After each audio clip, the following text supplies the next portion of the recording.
और अब बात करेंगे झारखंड की। पिछले कुछ दिन झारखंड की सियासत पर बहुत भारी रहे। आपने देखा हेमंत सोरेन की गिरफ्तारी के बाद 26 घंटे लंबा पॉलिटिकल ड्रामा चला, जिसके बाद चंपई सोरेन ने शपथ ली है। लेकिन अभी उनकी अग्नि परीक्षा बाकी है। सवाल यही है कि क्या वो बहुमत साबित कर पाएंगे। देखिए इस रिपोर्ट में।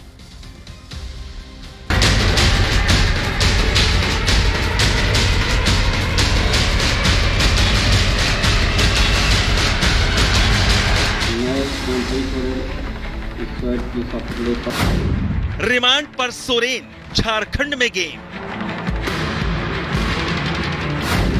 गद्दी पर चंपई, शुरू रिजॉर्ट पॉलिटिक्स। झारखंड के पूर्व सीएम हेमंत सोरेन पर आखिरकार ईडी का शिकंजा कस चुका है। झारखंड के पूर्व सीएम हेमंत सोरेन को शुक्रवार को पीएमएलए की विशेष अदालत में पेश किया गया। कोर्ट ने 5 दिनों के लिए ईडी की रिमांड पर भेज दिया है। सबसे बड़ी खबर यह है कि हेमंत सोरेन को 5 दिन की ईडी रिमांड पर भेज दिया गया है। दर्शकों को हम ये जानकारी दे दें, 5 दिन की ईडी रिमांड मिली है। इसके पहले कल आपने देखा था 1.5 घंटे तक बहसबाजी हुई थी। हेमंत सोरेन के वकील बार बार कई सारी दलीलें दे रहे थे, शेड्यूल ऑफेंस का भी जिक्र कर रहे थे। लेकिन अब सबसे बड़ी और अहम खबर यही है कि 5 दिन की रिमांड मिल गई है। हालांकि हेमंत सोरेन की गिरफ्तारी के बाद झारखंड में पैदा हुआ सियासी संकट फिलहाल थोड़े समय के लिए टल गया है।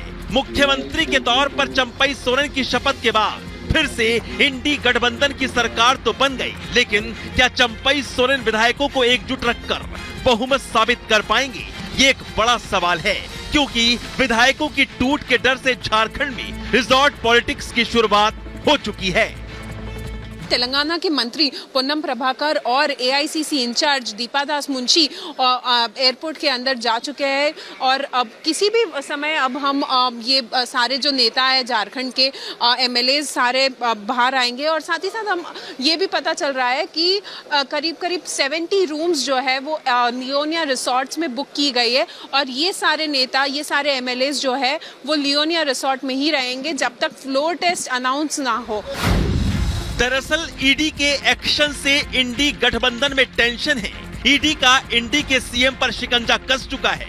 ईडी की टीम ने सोरेन को गिरफ्तार कर लिया है। हेमंत सोरेन को 5 दिन की ईडी रिमांड पर भेजा गया है। हेमंत के इस्तीफे के बाद चंपई सोरेन सीएम बन गए हैं।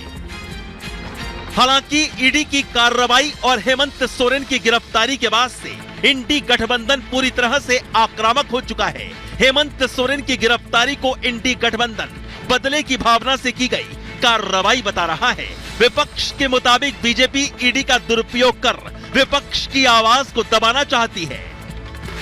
हेमंत सोरेन और गुरुजी शिबू सोरेन जी का केवल दोष ये है कि उन्होंने कभी भी सांप्रदायिक शक्तियों से समझौता नहीं किया, इसलिए एक आदिवासी निर्वाचित मुख्यमंत्री को परेशान किया जा रहा है।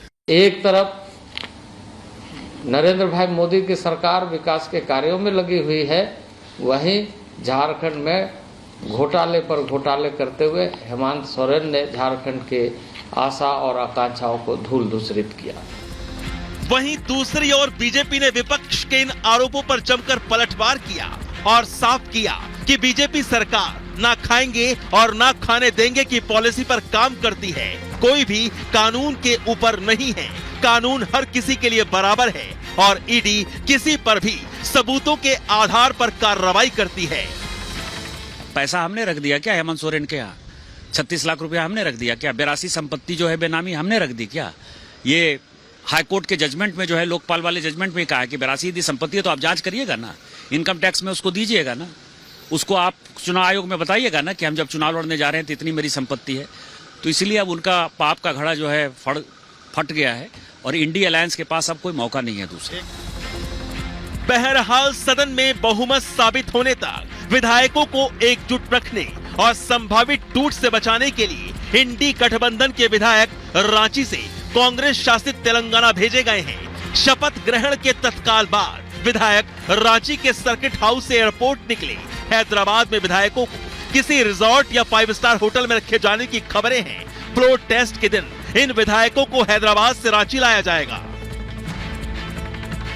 झारखंड में करीब 26 घंटे तक चले हाई वोल्टेज पॉलिटिकल ड्रामे के बाद आखिरकार जेएमएम की अगुवाई वाली इंडी गठबंधन की नई सरकार बन गई है, लेकिन अग्नि परीक्षा अगले सोमवार को होगी, जब सदन में बहुमत साबित करना होगा।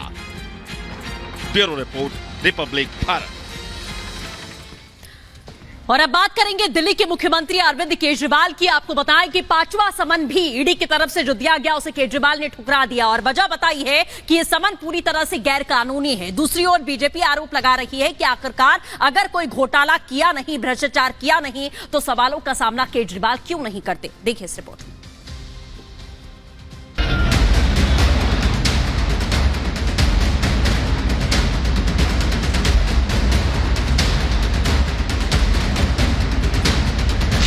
समन गैर कानूनी या केजरीवाल की मनमानी। एक और समन की नजरअंदाजगी। ईडी के समन पर समन, केजरीवाल कब देंगे दर्शन। दिल्ली के मुख्यमंत्री अरविंद केजरीवाल को ईडी ने 5वां समन भेजा था, लेकिन केजरीवाल एक बार फिर ईडी के सामने पेश नहीं हुए। केजरीवाल ने ईडी के 5वें समन को भी ठुकरा दिया है। कि ईडी के ऑफिस पे देखिए कि तमाम तैयारियां भी पूरी हो चुकी हैं, तमाम पुलिस के फोर्सेस यहां पे लगी हुई है और पुलिस तैयारी पूरी कर चुकी है। ईडी के अधिकारी भी 10 बजे आ जाएंगे, लेकिन जैसे कि हमारे सहयोगी विशाल बता रहे थे कि अभी भी ये संभावना नहीं है कि आज भी केजरीवाल पेश हो।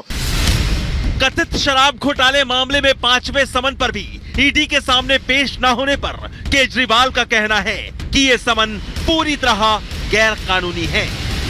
पूरे देश के सामने आ गया किस तरह से गड़बड़ करते हैं।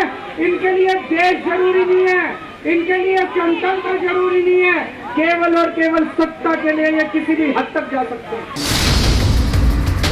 यानी आम आदमी पार्टी का कहना है कि केजरीवाल किसी भी गैर कानूनी समन पर पेश नहीं होंगे। केजरीवाल से बीजेपी डर रही है, गिरफ्तार करना चाहती है। ईडी का समन एक राजनीतिक षड्यंत्र है, तो वहीं बीजेपी कह रही है कि अगर ईडी का समन गैर कानूनी है तो केजरीवाल कोर्ट क्यों नहीं जा रहे हैं। लोकतंत्र की हत्या का नंगा नाच एक छोटे से मेयर के चुनाव में चंडीगढ़ के अंदर खेला। भारतीय जनता पार्टी डेमोक्रेसी की हत्या एक छोटे से चुनाव के अंदर कर रही है। इसके खिलाफ भारतीय जनता पार्टी का हेडक्वार्टर आईटीओ दिल्ली पे एक प्रदर्शन रखा गया है। बार बार जो है ईडी के सम्मन को इवेट करेंगे और जब कानून सख्त कार्रवाई करती है, ईडी सख्त कार्रवाई करती है, तो रोना रोते हैं कि ईडी ने हमारे ऊपर सख्त कार्रवाई कर ली, ये तो वेंडेटा पॉलिटिक्स है। अरविंद केजरीवाल साहब, आप जितना मर्जी भाग लीजिए, आपको एक ना एक दिन कानून के सामने और ईडी के सामने पेश होना ही पड़ेगा। 3 महीने के अंदर सीएम केजरीवाल को ईडी का ये 5वां समन था। इससे पहले पिछले साल 2 नवंबर, 21 दिसंबर और इस साल 3 जनवरी और 18 जनवरी को ईडी के सामने पेश होने के लिए जारी समन को केजरीवाल टाल चुके हैं। केजरीवाल पूरी तरह से भ्रष्टाचार के मुद्दे पर बीजेपी के रडार पर हैं। अरविंद केजरीवाल जी ने कहा वो आज ईडी के सामने नहीं पेश होंगे। ये 5वीं बार उन्होंने मना किया। मेरा मानना है ये वही अरविंद केजरीवाल जी जो कल तक कहते थे अन्ना हजारे जी के आंदोलन में खड़े होकर कि पहले अपने को रिजाइन करना चाहिए, फिर सामने जाना चाहिए, लेकिन आज वो अपनी बातों से इसलिए बदले बदले दिख रहे हैं, सुर बदले बदले दिख रहे हैं, क्योंकि अब अपने पे बनाई है और सबूत सामने है, जेल जाने की बारी है, इसीलिए आज वो मुख बदले बदले दिख रहे हैं। ईडी के समन पर आप बीजेपी को घेर रही है, ईडी को बीजेपी की कठपुतली बता रही है, लेकिन सवाल यही है कि अगर ईडी का समन गैर कानूनी है और केजरीवाल पाक साफ है, तो फिर पेशी और पूछताछ में डर कैसा? क्यों नहीं केजरीवाल ईडी के सामने पेश होकर दूध का दूध और पानी का पानी कर दे रहे हैं। Bureau report, Republic Bharat.